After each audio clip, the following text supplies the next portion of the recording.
Cataloguing is steadier than gossip, Miss Abbott, the gentleman said, setting the locked parcel of books on Clarissa's weathered garden gate. As the brass latch clicked, his gaze moved past her shoulder to the paper snapping on the church notice board.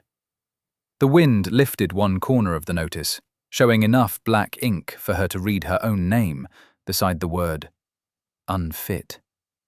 He had returned to Wrenford every Thursday for 7 weeks, in the same dark coat and black gloves, calling himself Mr. Bartholomew from the Oakhurst estate office. And still, Clarissa had never asked why a plain estate agent carried a duke's signet beneath his thumb.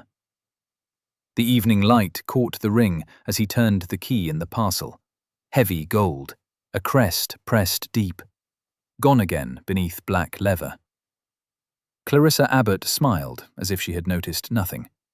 She had learned long ago that a smile was the neatest way to bleed in public without troubling anyone. It cost less than tears, invited fewer questions, and allowed a woman with no fortune or patron to stand in a village lane while Wrenford judged whether she was still fit to teach their daughters to read. The fresh notice trembled on the church board across the lane. Unfit, careless with donations, not to be trusted with parish property. It was unsigned. Cruelty liked a crowd, never a signature. The gentleman at her gate watched her with those dark, patient eyes. He was tall enough to block the last gold of the church tower. His coat was cut too well for an estate clerk, though dust marked one cuff. He looked not like a man who avoided work, but like one who chose which work mattered. "You have seen the notice, I presume?" he said. "I have," Clarissa answered.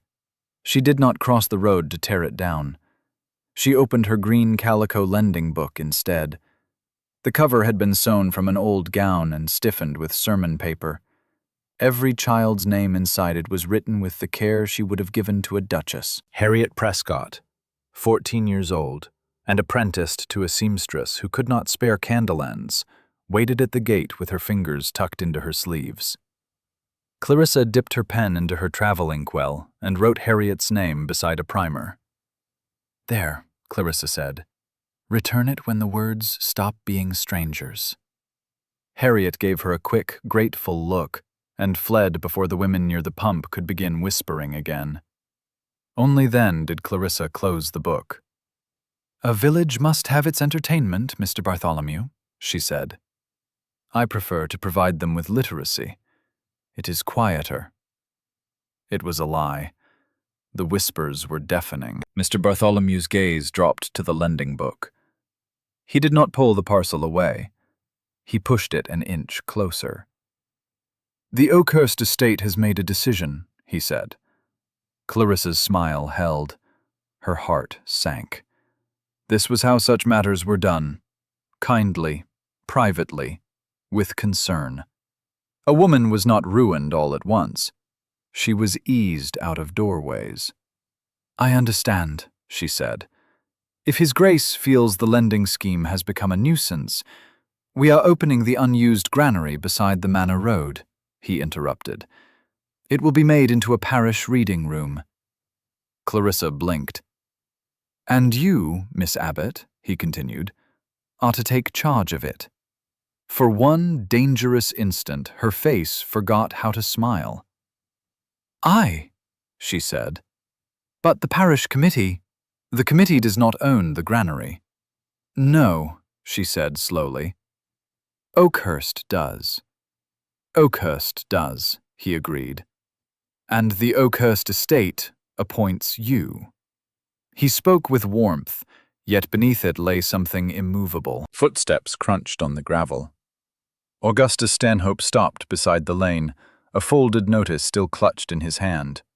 He was the solicitor's nephew, a trustee of the parish charity, and a young man who wore importance as if it were a new coat. Clarissa had once refused his offer to oversee her lending book after he suggested village girls needed accounts more than histories. His eyes moved from the locked parcel to Mr. Bartholomew. His mouth thinned. "Mr. Bartholomew," he said, "I see you are speaking with our schoolmistress. I trust you have read the concerns regarding her unsuitability." Clarissa's fingers closed around the gate. She prepared to step back, to make herself smaller. Mr. Bartholomew turned. He did not raise his voice or make her feel like an object to be rescued. He simply regarded Augustus with the calm weariness of a man used to small men making noise. "I have read the notice," he said. "It lacks a signature. The Oakhurst estate does not conduct business with ghosts." Augustus reddened. "There are reputable concerns. Then reputable men may attach their names to them." Mr. Bartholomew rested one gloved hand on the parcel. "Miss Abbott will keep the catalogue." Clarissa felt the words enter the lane like a struck bell. Not help with, not assist, keep. Augustus bowed stiffly and retreated, but not before giving Clarissa a look that promised this was not finished. When he had gone, the village seemed louder than before. The pump squeaked. A cart rolled over stones. A child laughed and was quickly hushed. She looked at the parcel on her gate. "Thank you," she said brightly. Too brightly. "I am quite well acquainted with dust, Mr. Bartholomew. I am sure the granary and I shall come to an understanding." He looked at her then. Truly looked. Clarissa had been pitied often. Pity slid over the skin and left shame behind. His gaze did not do that. It paused at the place where her smile hurt, and did not press. "I did not choose you for the dust," he said. "I chose you for the books." That was when Clarissa understood he was dangerous. Not because he threatened her, because he noticed. The work began the next morning. The granary was a long timbered building beyond the manor road, its doors swollen by weather and its rafters full of chaff. Clarissa arrived with labels, sealing wax, and the green calico lending book under her arm like a shield. She expected to be given a key and left alone. Instead, Mr. Bartholomew arrived before noon with a crowbar, 3 village boys, and a crate of apples. He had both doors propped wide to the lane before he removed his coat. "There," he said, setting a stone against the left door. "The village may now supervise our dust with perfect propriety." Clarissa almost laughed. Almost. He rolled up his shirt sleeves. Gentlemen did not pry open crates or kneel in straw to repair loose planks. Yet Mr. Bartholomew did both. He laughed when old grain dust made him sneeze and gave Harriet Prescott first choice of the shelf near the window. "The Duke of Oakhurst is exceedingly generous," Clarissa said, sorting a stack of faded primers. "To fund the room and to send a representative who is not afraid of splinters." Mr. Bartholomew paused with the crowbar in one hand. A shadow passed across his face. "The Duke signs papers," he said. "The work is what matters." Clarissa dipped her pen. "The village speaks of His Grace with great reverence." "They speak of the title." He turned back to the crate. "They do not know the man." There it was again, that small rawness under the warmth. Clarissa wrote the next title slowly, though she had already read it. She had spent years training herself not to ask questions that would make others uncomfortable. Useful women did not pry. Poor women did not presume. Still, she wondered what kind of estate agent spoke of a duke with sorrow rather than deference. By afternoon, the doors stood open to the lane. Villagers passed in cautious pairs, praising the charity loudly, and Clarissa not at all. Inside the granary, the dry rasp of pages being shaken free from straw filled the pauses between voices. Old paper, mouse-bitten paste, and fresh sawdust made a humble smell that settled into Clarissa's sleeves. It was not elegant. It was real. Augustus Stanhope arrived, carrying a brown ledger under his arm. He stepped around the straw as if it might stain his boots. "Miss Abbott," he said, loud enough for the women outside to hear, "are you quite certain donor property should be handled without supervision, given the uncertainties of your reputation?" Clarissa's fingers tightened around a volume of poetry. Her smile came at once. It always did. "The property is logged the moment it leaves the crate," she said. "There is no uncertainty in ink." "A ledger kept by the accused is hardly proof of innocence." The words landed in the room like mud thrown at clean linen. Clarissa's throat closed, but she did not lower her eyes. "Then you may compare it with the crate seals." Augustus gave a small sneer. "A woman may learn many tricks from living beyond her station."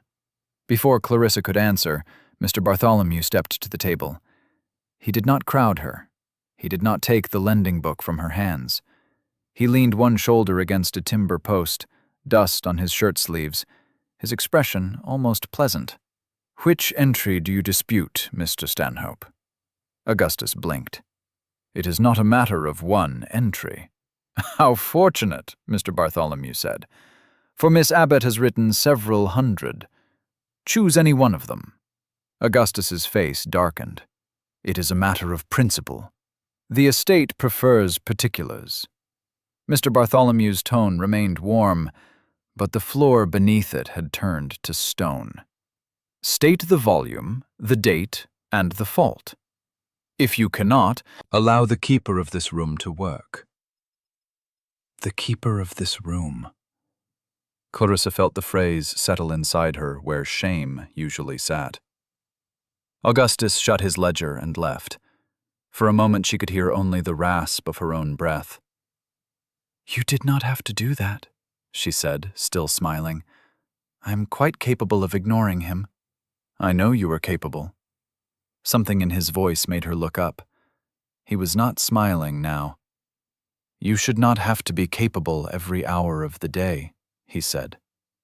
Clarissa had no answer for that. No one had ever presented her endurance as unfair. They praised it, relied upon it, then handed her more to carry. She bent over the ledger and wrote the next title. The following Thursday, Mr. Bartholomew did not bring the fashionable cast-offs sent by great houses when shelves needed clearing. He brought spelling books, seamstress manuals, simple histories, and a small arithmetic book with half its cover mended. Clarissa lifted the first stack and stared. These are not drawing-room leftovers. No, these are exactly what Harriet Prescott needs. And the Miller's boys. "I read your lending book," he said. Clarissa looked up.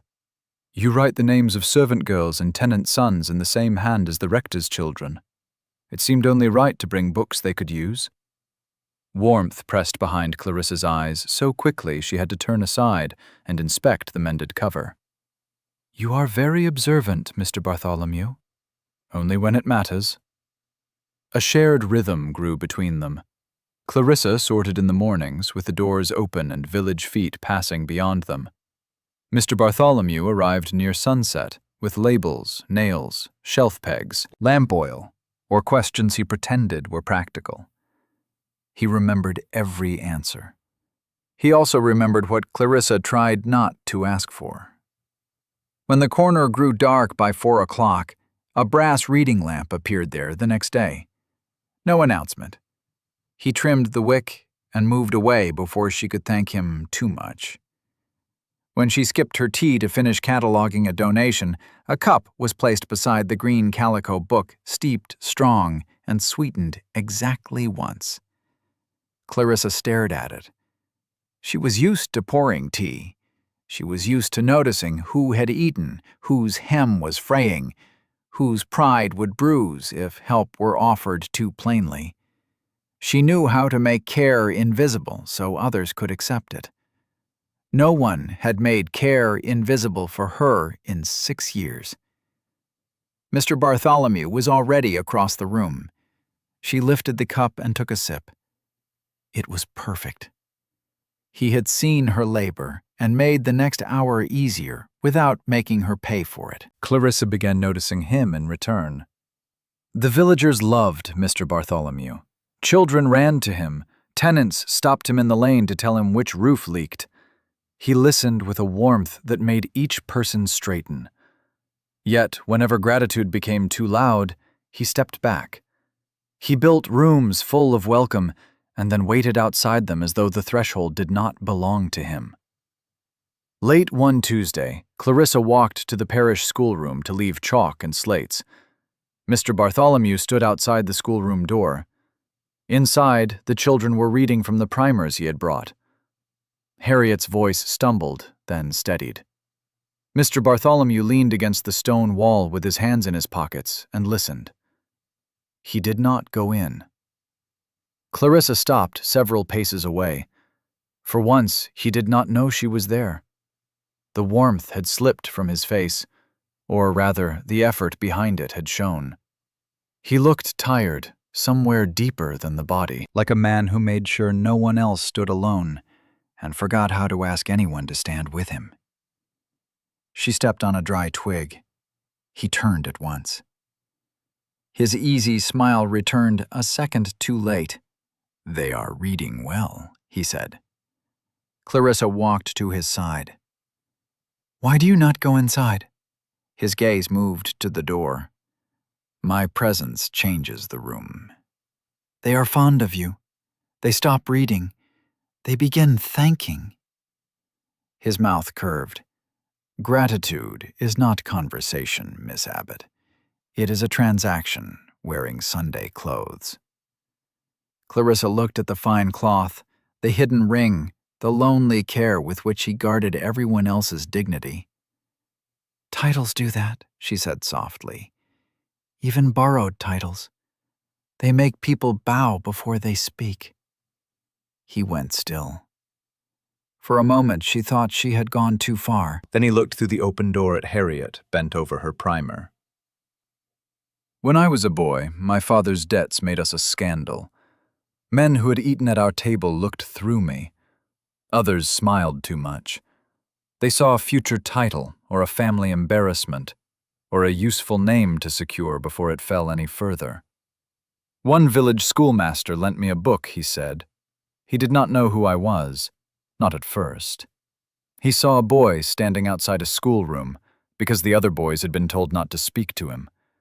He opened the door and asked whether I preferred sea voyages or Roman roads. What did you choose? Sea voyages. A faint smile touched him.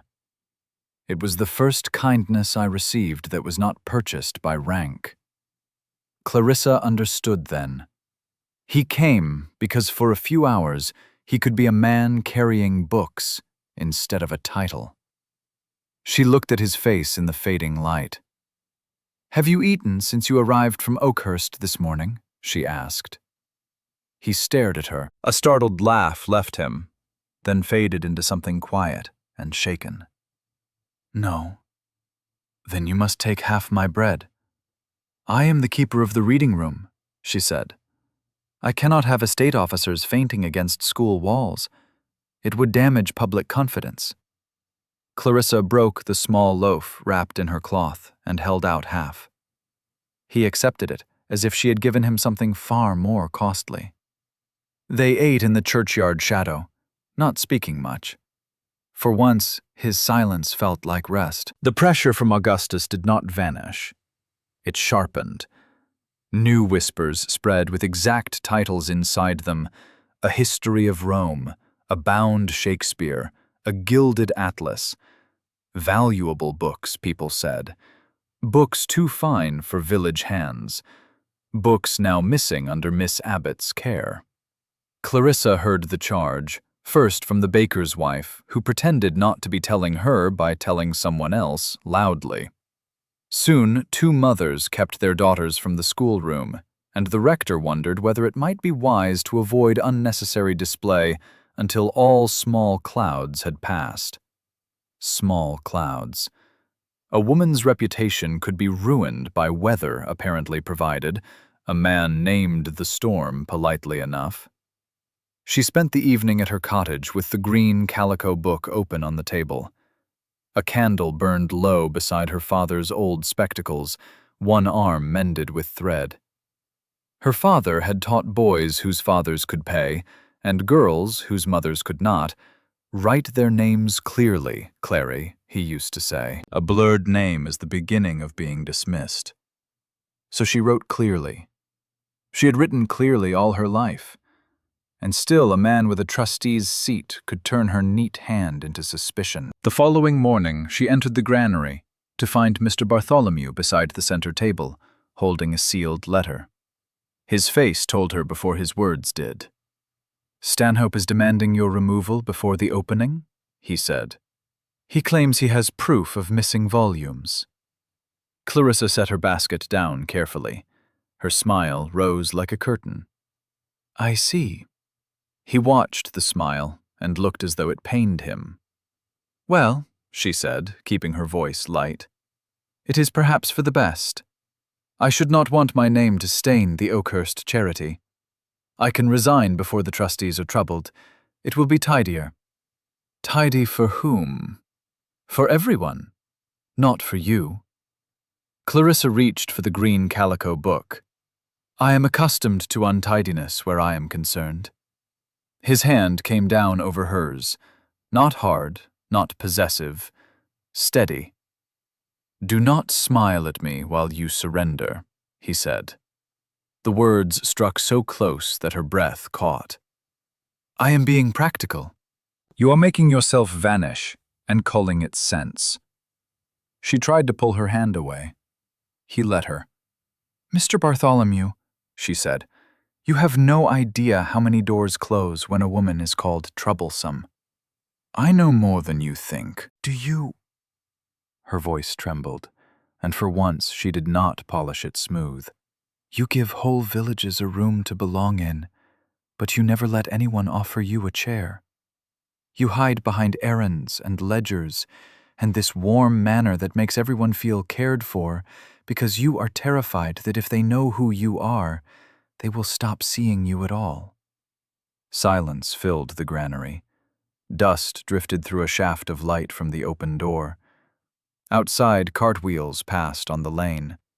Mr. Bartholomew looked at her as though she had touched a bruise no one else knew existed. Clarissa's courage, having spent itself, left her bare. Her smile fell. The muscles of her face ached from 6 years of holding it. "I am tired," she whispered. "I am so tired. I have spent years being cheerful enough that no one regrets helping me. Useful enough that no one calls me a burden. Quiet enough that no one asks whether the accusations hurt. If I resign, at least I remain useful by removing the inconvenience." He pulled a wooden chair from beneath the table. He set it beside her lending book and stepped back. "Sit, Clarissa," he said, using her name for the first time. She should have objected. She should have restored distance. Instead, she sat. The chair was plain and hard, and entirely hers. Mr. Bartholomew stood on the other side of the table. "You are not an inconvenience," he said. "You are not a stain upon the charity. You are the reason it has a soul." Her eyes stung. He did not come around the table. He gave the words room to stand. "I am asking you to remain until Michaelmas," he said. "Not for the estate, not for the committee, for yourself." Clarissa looked at the green calico book, at the names stitched into her days one careful line at a time. "I will remain," she said. But remaining was not yet fighting. Augustus struck 3 days before the opening. His letter appeared on the tavern door at breakfast, and in 3 copied hands by noon. It claimed the 3 valuable volumes had disappeared under Clarissa Abbott's keeping, and implied the Duke of Oakhurst would withdraw patronage if the village did not act. By evening, the trustees had called an emergency meeting for the morning of the opening. Clarissa stood in her cottage before dawn, tying her pale gray-blue shawl over her cream muslin gown. It was the best thing she owned, washed soft at the seams. She had mended one cuff from the inside. The woman in the glass looked respectable, pale, composed, almost serene. Exactly the kind of woman others might believe guilty because she appeared too calm to deserve sympathy. A knock sounded. Mr. Bartholomew stood on the step, hat in hand, the morning fog silver behind him. His jaw was set. There was no easy smile now. Heat lived under his restraint. "I have spoken to 2 trustees," he said. "They will not vote until the opening. I have also taken the keys to the manor storerooms. Stanhope cannot move or plant anything further." Clarissa's hand slipped on the edge of the green calico book. For one horrible second, she could not feel her fingers. The book struck the table with a dull thud, and she gripped its cover with both hands, as if the scraps of cloth might keep her upright. "You delayed the vote until the opening," she said. Her voice came out too small. "Everyone will be there," she continued. "The gentry, the tenants, the mothers who already think—" "Then he must speak in daylight. If he reads the letter aloud, he will ruin the room. He will also have to answer what is in it." Clarissa stared at the cottage wall. There was a stain near the hearth where rain had once come through the thatch. She had meant to mend it for 3 winters. She suddenly wanted, with a child's desperate longing, to remain in this small room, to sit beside the cold hearth, to let the whole village open the reading room, without her name anywhere inside it. Her smile tried to return. It trembled and failed. "No," she whispered. "Let me resign. Let the charity open cleanly without me. Harriet can still read. The children can still come. That is what matters." His expression changed. Not anger, recognition. "Is that your choice?" he asked. "Or the habit they taught you?" Clarissa had no answer. He stepped closer, then stopped, as if he could see the exact line he must not cross. "I can hold the door open," he said. His voice was rougher than she had ever heard it. "I can make certain Stanhope cannot strike from the shadows. I can stand beside you when he speaks. But I cannot walk through that door for you." The words frightened her, because they were true. Clarissa looked at her hands.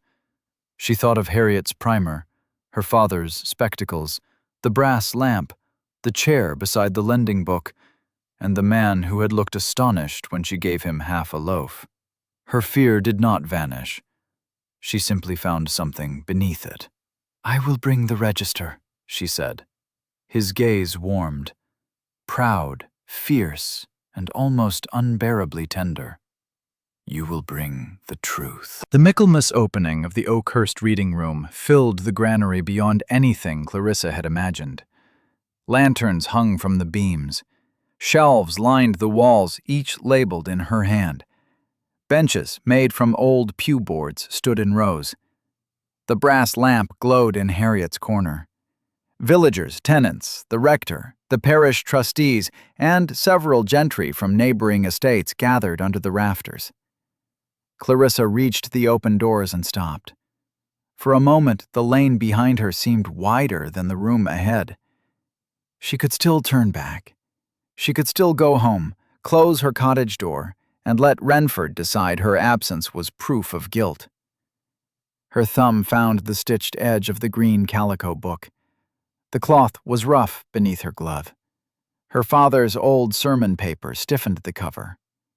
Harriet's name waited inside it. So did the cracked seal, the dates, the absences, every clear line she had written while people called her careless. Clarissa drew one breath. Then she walked up the center aisle in her cream gown and pale shawl, carrying only the green calico lending book.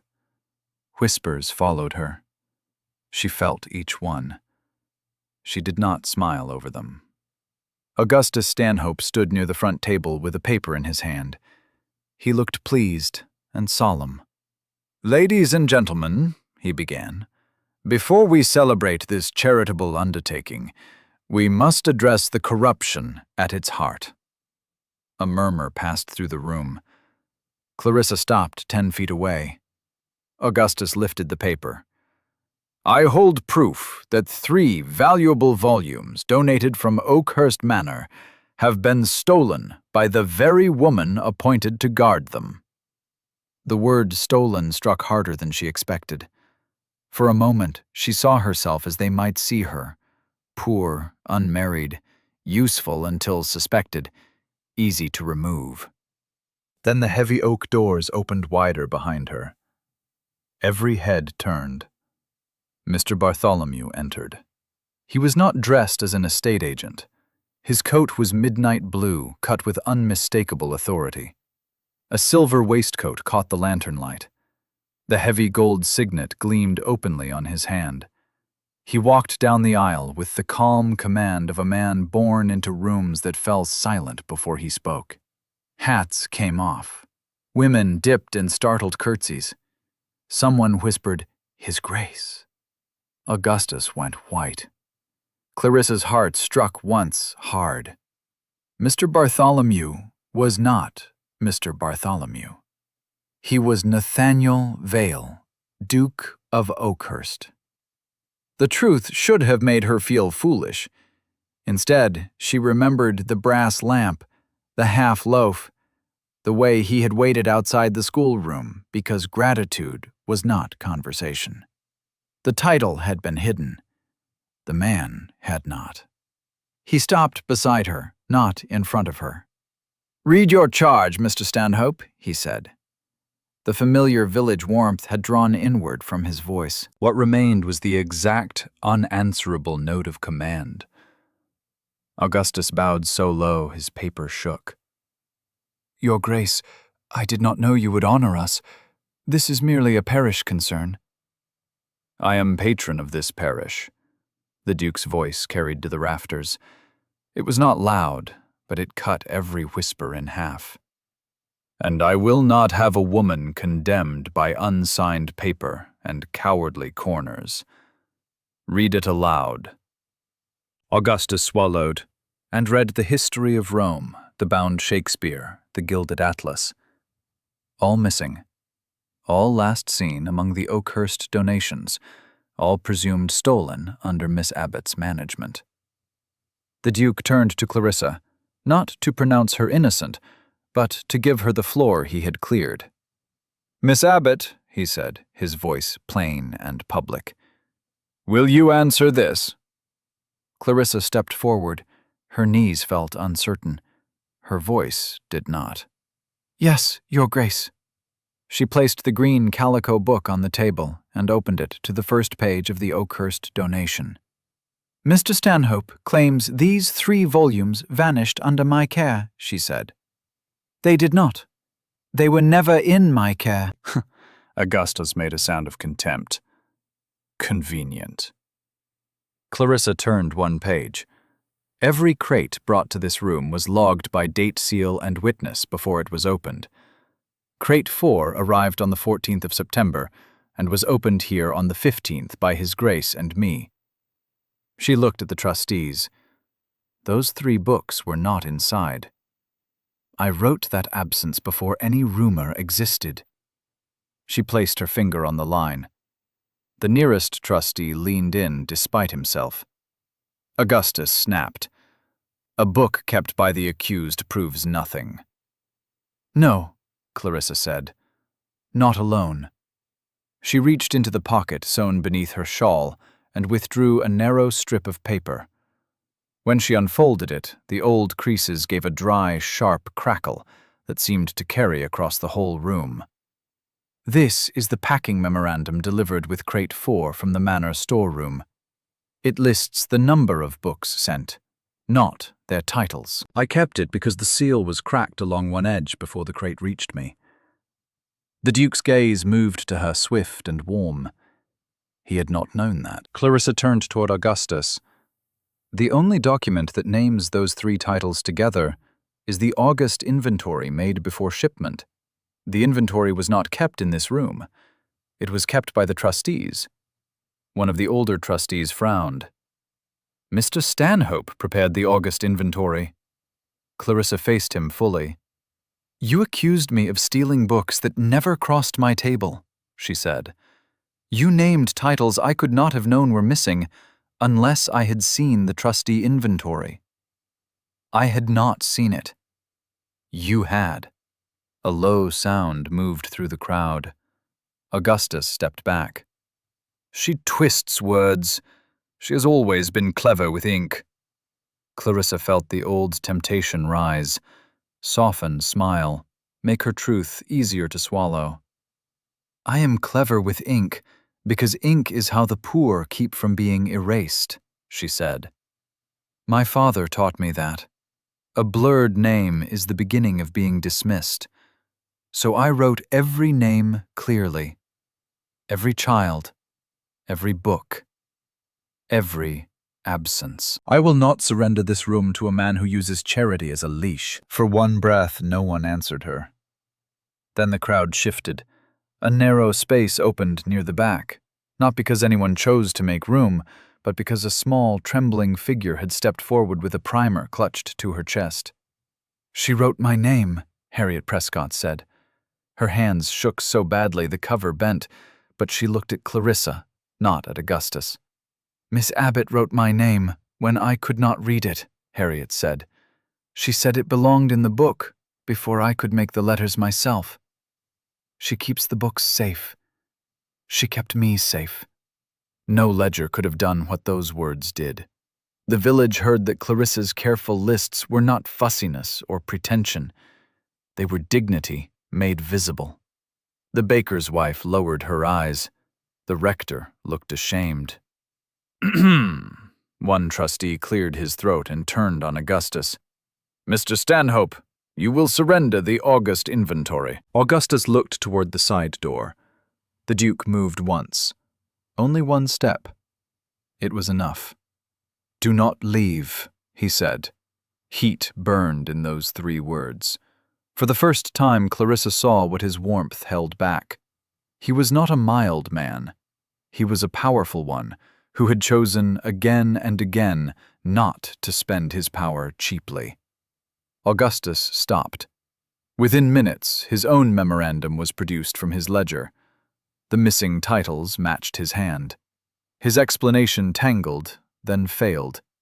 The trustees ordered the matter recorded publicly. His seat on the committee would be reviewed before the parish and the steward.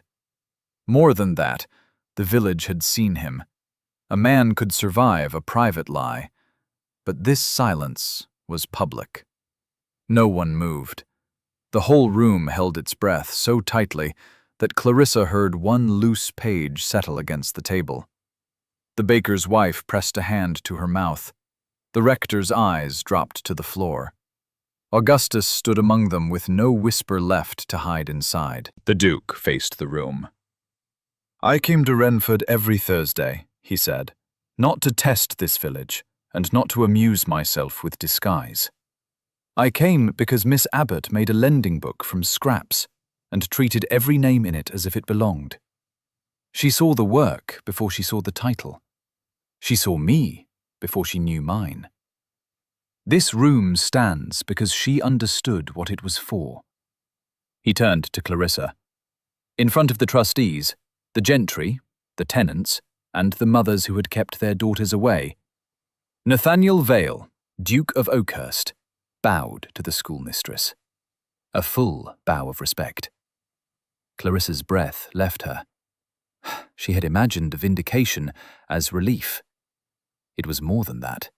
The shock of being seen and not diminished by it. She looked at the Duke, at Nathaniel, and for the first time in 6 years, her smile had no duty in it. The reading room opened that day.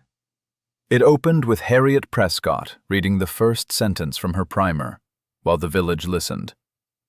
She stumbled once. Clarissa did not help too quickly. Harriet found the word herself.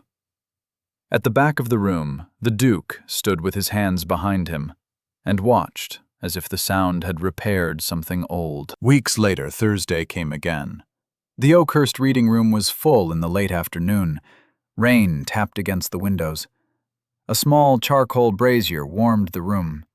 The air smelled of binding glue, lamp oil, damp wool, and paper. Children bent over primers while 2 tenant farmers argued in whispers over a map of the county.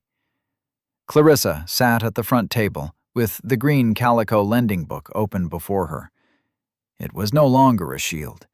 It was the first official register of the room. Its cover strengthened, but not replaced. She had refused a fine leather binding from the trustees. A thing that had survived did not need to be disguised as something untouched. The heavy doors opened. Nathaniel Vale stepped inside. He wore his ducal coat and his signet openly. He hid nothing now. Yet he paused just inside the door, hands behind his back, giving the room time to decide what he was. Harriet looked up from the corner. "Good afternoon, Your Grace," she said. Then she smiled and added, "There is room by the lamp." The room did not freeze. No one rushed to thank him. A boy moved his slate. Nathaniel. Clarissa saw it from across the room.